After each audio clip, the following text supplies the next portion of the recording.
Hey guys, what's going on here at the beach this morning? And I wanted to get to chat with all of you guys. So I've been doing a lot of reading, and we wanted to bring in some videos that had to do with some useful stuff for you guys.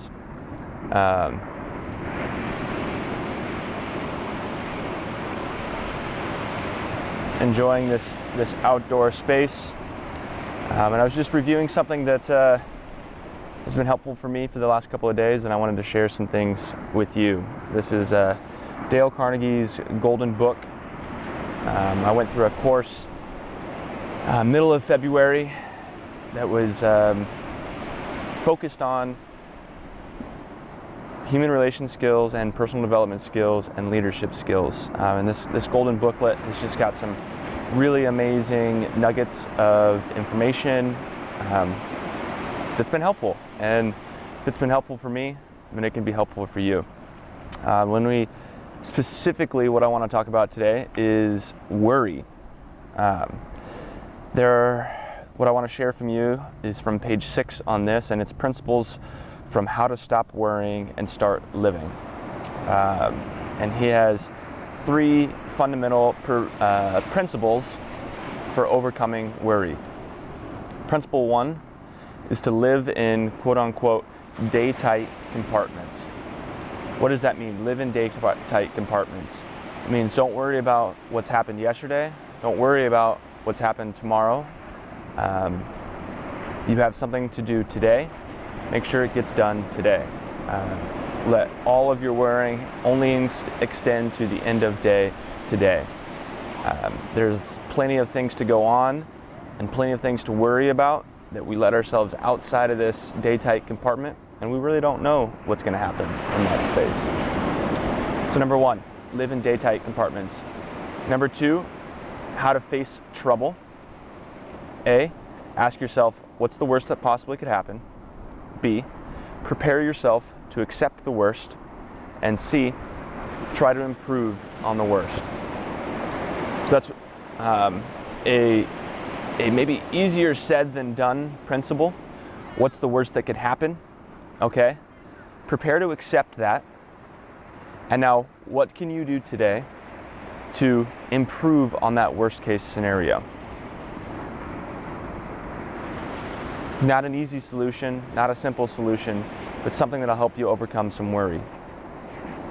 Let's see, the next one here, number 3, is remind yourself the exorbitant price you pay for worry in terms of your health.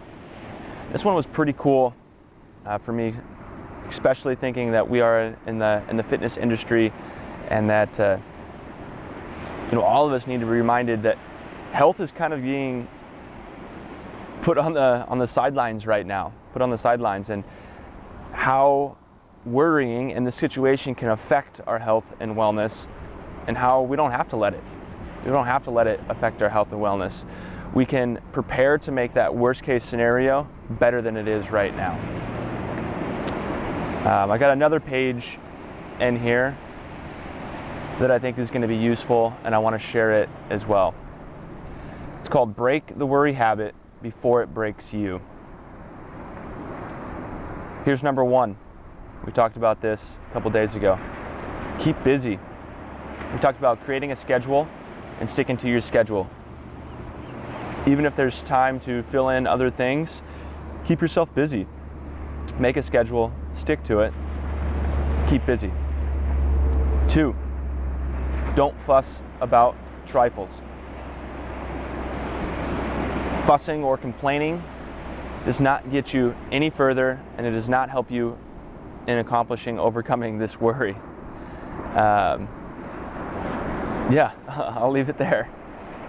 3, use the law of averages to outlaw your worries. Use the law of averages to outlaw your worries.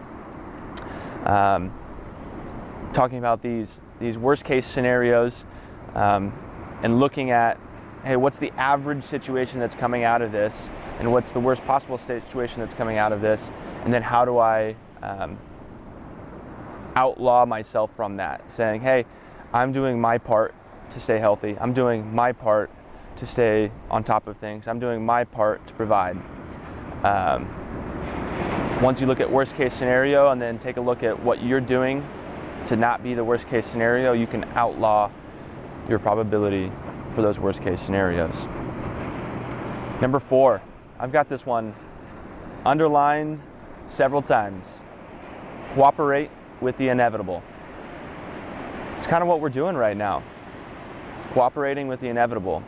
We have zero control over what the coronavirus has in store with us. We have zero control over what policymakers do at a time like this. We have no control over what the president says in a time like this. So we're cooperating. We're making the best of this situation. I suggest you do the same thing. Cooperate with the inevitable. 5, decide just how much anxiety a thing may be worth and refuse it to give any more. There's some things that are worth the worry. That's true. There's some things that are worth the worry. If you're really worried about where you're getting your next meal, that worry will probably help you solve on where you're going to find your next meal. But take a look at your anxieties, take a look at your worry list, maybe write it down and say, hey, how much worry is this actually worth? Should I be worried about it, or should I let it go? Or say, hey, I will be a little bit worried about it, but I will not allow it to dictate my thoughts past this point. It's going to be hard. We can do that. We can do that. Number 6, don't worry about the past. The past is the past. There isn't anything we can do to change it. There's a economy term. I'm now blanking on what it is. That gets a lot of people in business in trouble. They say, I've made all this previous investment, I've made all this previous investment, and it's dictating their forward solutions or their forward decisions.